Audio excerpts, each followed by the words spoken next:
2025 feels like the year the universe just gave up on mercy. One by one, legends are falling, and now, D'Angelo? Gone. Fans are shattered, timelines are flooded, and the world is once again asking that haunting question: what is really going on behind the scenes of the music industry?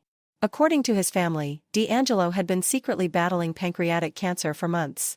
But then came Erykah Badu, storming into the conversation like a spiritual siren, calling it all a lie. She claimed his death was not natural, it was spiritual warfare. Now, we all know Erykah Badu has always been neck-deep in her mystical side, incense, energy rituals, and that mysterious aura she wears like armor. So when she says she felt something dark in D'Angelo's passing, people listened. Some called her delusional. Others whispered, what if she is right? And here's where things start to twist. Because apparently, this is not just Erykah's wild intuition. D'Angelo himself had allegedly reached out to her. He told her he was being attacked, spiritually attacked. He even asked her for protection. And here is the eerie part: this all happened right after Angie Stone, his ex, his once great love, died under suspicious circumstances. Now you tell me, was D'Angelo already sensing his fate? Did he know he was next? When news of his death broke, his family released a heartbreaking statement, beautifully written, filled with love and pain. They spoke of a shining star whose light has dimmed and begged the world to let them grieve in peace. But peace? That was never going to happen. Not in this era. Because the internet erupted. Fans flooded every post. Conspiracy threads exploded overnight. People were not buying the cancer story. They pointed fingers at the label. They dug up old interviews. And the comments? They were ruthless, accusing the family of hiding something much darker. And that is when someone dropped the bombshell: Angie Stone had died just 4 months before. Same circle. Same industry. And her death? A car accident. Conveniently right after she had gone online, accusing certain record executives of stealing millions, and using voodoo to silence her. Coincidence? Or a pattern that no one dares to admit out loud? Angie Stone was furious. Not the kind of mad you can calm down with an apology, the kind that burns through your soul. She had receipts, evidence, and a plan. She was ready to drag every last one of them to court and expose the people she believed were draining her bank account dry. This was not just talk, she had the proof. Screenshots. Contracts. Names. And just when the world thought she was finally about to shake the table, she died. Days, literally days, after blowing the whistle, Angie was gone. But here is where things take a chilling turn. Before her death, Angie told her followers something spine-tingling, that what was happening to her felt like a spiritual attack. She said the energy around her was dark, heavy, like something, or someone, was closing in. And she was terrified, not just for herself, but for her family. Then she said the words no one can ever forget. If anything happens to me, y'all know who to side-eye. She said it calmly. Almost as if she had already made peace with what was coming. She knew who she was up against, and she knew they were powerful enough to make her disappear. And then, it happened. A deadly car crash. 4 a.m. Angie was on her way home after a show, full of life, still in her stage outfit. Witnesses say the car flipped over multiple times. Screams. Metal twisting. Glass shattering. Chaos. But here is the detail that haunts people: Angie did not die immediately. She was still alive, struggling to free herself from the wreck. And that is when a mysterious truck came speeding out of nowhere and slammed into her car again. That second hit, that was the one that ended her. Tell me that does not sound like a scene straight out of a Hollywood thriller, except this was real life. And out of the 8 people in that vehicle, only 1 person died. Angie. Just Angie. You really expect people to believe that was an accident? Please. Fans online tore the story apart. They posted theories, slowed down footage, analyzed police statements. They said that accident looked staged, a hit job disguised as a tragedy. Because Angie had called it before it happened. She had literally predicted her own death. Crying face, but the story does not end there. Word on the street is that before Angie died, she had gone to D'Angelo, not as a lover, not as an ex, but as someone she once trusted more than anyone else. See, their past was messy. Their love was a hurricane, beautiful but destructive. But through all the chaos, there was one constant: their son. That little boy became the bridge that kept them connected when everything else crumbled. Over time, the anger faded. The wounds scabbed over. They learned how to coexist, how to laugh again, even if just for a moment. So when Angie started feeling that darkness, those whispers that followed her home, that paranoia she could not shake, it was not strange that she went to him. People say she showed up at his studio late at night, eyes wild, hands shaking, begging him to listen. Others say it was a phone call, her voice trembling as she said she felt something unnatural around her. That they were closing in. Whatever she told him that night, it shook D'Angelo to his core. Because right after that, he went straight to Erykah Badu. Not for advice. Not for comfort. For protection. Erykah, the spiritual siren of the industry. The woman everyone says has one foot in this world and one in the next. Some call her a healer. Others, a witch. She speaks in riddles, burns sage, chants psalms, and whispers incantations that make even the bravest souls uneasy. So when D'Angelo came to her, pale, paranoid, trembling, she did not laugh. She listened. She lit her candles. She prayed. She built him a spiritual shield. But whatever she did, it was not enough. Because whatever was hunting Angie, it had already marked D'Angelo too. When the news of D'Angelo's death hit the internet, the world froze. It was not just a headline, it was heartbreak. Musicians wept. Fans flooded timelines with candle emojis and broken hearts. Old clips resurfaced, D'Angelo, drenched in sweat, lost in the rhythm, every note carrying the weight of something bigger than himself. It felt like watching a ghost sing his own goodbye. But underneath the grief, behind the hashtags and the tributes, something darker began to stir. The whispers. The theories. The sense that this was not just death, it was retribution. Something Angie had stumbled upon, something she tried to warn the world about, had been buried. And now, whoever silenced her had come for him next. Erykah Badu did not take it well. People close to her said she completely fell apart.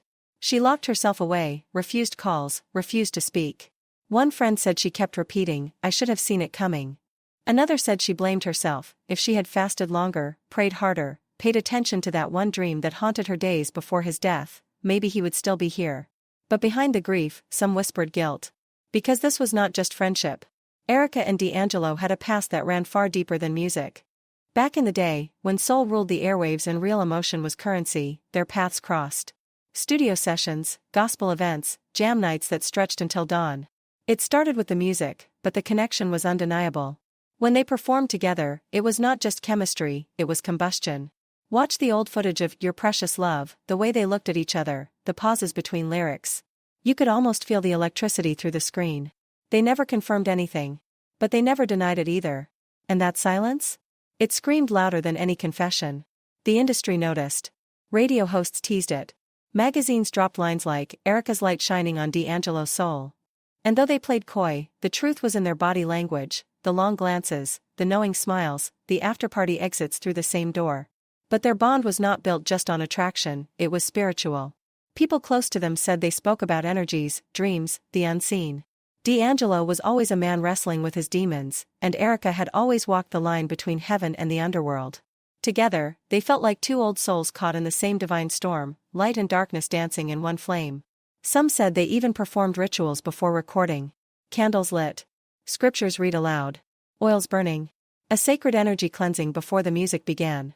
To outsiders, it looked strange. But to those who understood the power of vibration, it made perfect sense. So when D'Angelo died, something inside Erykah shattered. Her grief was not just emotional, it was cosmic. She began to dream of him. Every night. Standing in shadows, humming their songs, whispering words she could not understand. She said sometimes she could feel him near her bed, his presence thick in the air. Her friends brushed it off as grief. But Erykah, she knew better. She believed D'Angelo was trying to reach her. And then came the fear. Because if the whispers were true, if Angie's secret had placed D'Angelo in danger, then who was to say Erykah was safe? First Angie. Then D'Angelo. Both gone within months.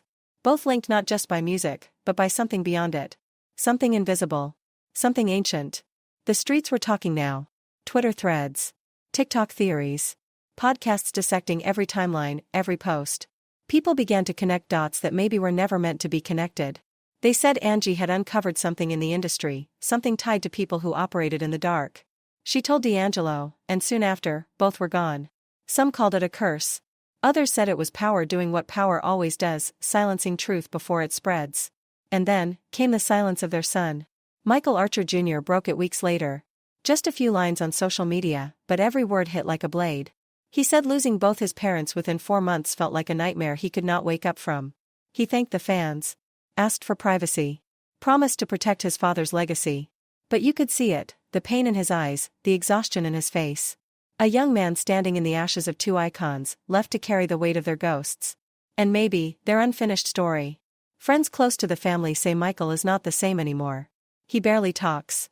Barely eats. Barely sleeps. The boy who once carried his father's musical fire now lives in the shadows of paranoia and grief. Insiders say he deleted every social media account, wiped himself from the internet like a ghost. One cousin claims Michael confided that he feels watched.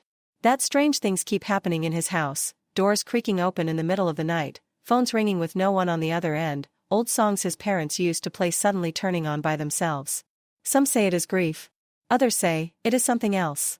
Because if the darkness that haunted Angie and D'Angelo never died, then maybe it is still moving, quietly, waiting. Meanwhile, Erykah Badu has all but vanished. No performances.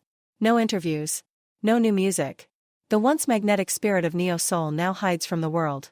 People close to her say she spends her days fasting, praying, burning incense until the air turns thick with smoke. Some say she left the country entirely, seeking refuge in silence, somewhere far from flashing cameras and cursed memories. Her friends whisper that she has changed, become quieter, hollow, always glancing over her shoulder like someone expecting a knock that never comes. And then came the revelation that sent shivers through every corner of the internet. Erykah had contacted her old spiritual mentor. Someone she had not spoken to in over a decade. The same person who once warned her never to blur the line between light and dark.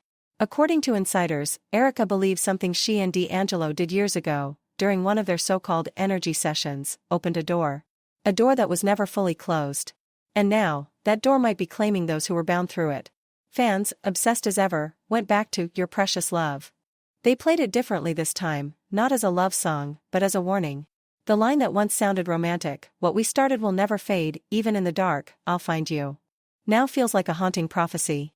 A promise whispered between souls that refuse to let go, even after death. The forums are on fire. Some users say it is all coincidence, a storm of grief and superstition twisting itself into myth. Others believe it is far deeper, that certain artists in the industry have tapped into spiritual forces they do not understand, and now those forces are taking their due. Whichever side you believe, one truth stands unshaken: D'Angelo's death has left a wound that refuses to heal. It feels poetic and cruel. A man who poured his heart into music, who lived between divinity and despair, now gone under shadows that make no sense. A woman of light and spirit, left haunted by the echoes of what she could not save. And a son, Michael, left standing in the wreckage, trying to make sense of a legacy drenched in mystery and mourning. People close to D'Angelo recall that something about him changed before he died. He became quieter, heavier. Nights in the studio turned into hours of silence and tears. He told a friend, "I feel something closing in." They all laughed then, said he was just being poetic. But looking back now, maybe he knew. Even in his final interviews, that pain was written all over him. The trembling smile. The distant stare. The way his voice cracked when he spoke about forgiveness, legacy, and unseen battles. Maybe he was not talking about life, maybe he was warning us. Now months later, nothing adds up. Too many coincidences. Too many silences. Angie, gone. D'Angelo, gone. Erykah, missing. Michael, alone. It feels like the final note of a song that should never have been played. Some call it karma. Some call it a curse. But whatever it is, it feels ancient. Like a shadow older than all of them, quietly waiting behind the curtain, pulling strings none of us can see. And maybe, just maybe, Angie and D'Angelo stumbled onto something that was never meant to be touched. Because when the same pattern repeats, when death walks the same circle, when the same souls vanish one by one, it is not coincidence anymore. It is something else. Something unseen. Something watching. And maybe, that is why D'Angelo's story does not feel over yet. Because in the silence between his songs, in the quiet breath between every note he ever sang, something still lingers. A question. A presence. A warning. It has been one of the darkest years anyone could imagine, especially for Michael. The young man who has already lost everything. Both parents, both halves of his soul, ripped away within months. He posted a short message online, soft-spoken, but heavy. He said, "It has been a very rough and sad year for me, but one thing my parents taught me was to be strong." And honestly? It broke people. The comments section turned into a river of heartbreak. One person wrote, "Losing both your parents in the same year is unbearable. OMG. Another said, "No parents. No peace. I hope their son has people around him. He deserves light after so much darkness." But as the empathy poured in, so did the curiosity, and the fear. Because none of this feels random. Not to the fans. Not to the people who have been connecting dots that were never supposed to meet. They ask, what really happened the night Angie died? What did she tell D'Angelo before she was gone? And when he went running to Erykah for help, was it already too late? Was D'Angelo taken out, not by illness, but by an invisible force the world refuses to see? Every fan, every believer, every skeptic is asking the same question now: if you open a door to the unseen, can you ever close it again? Let me know what you think. Do you believe D'Angelo's death was spiritual, or something much darker? Do you think Erykah knows more than she's saying? And most importantly, do you believe the industry has the power to decide who lives, and who doesn't? Drop your thoughts in the comments below. And before you go, click right here to watch my next deep dive, because if you thought this story was dark, wait until you see what happened to the artist who tried to expose the same people Angie warned us about. This is not the end. It never is.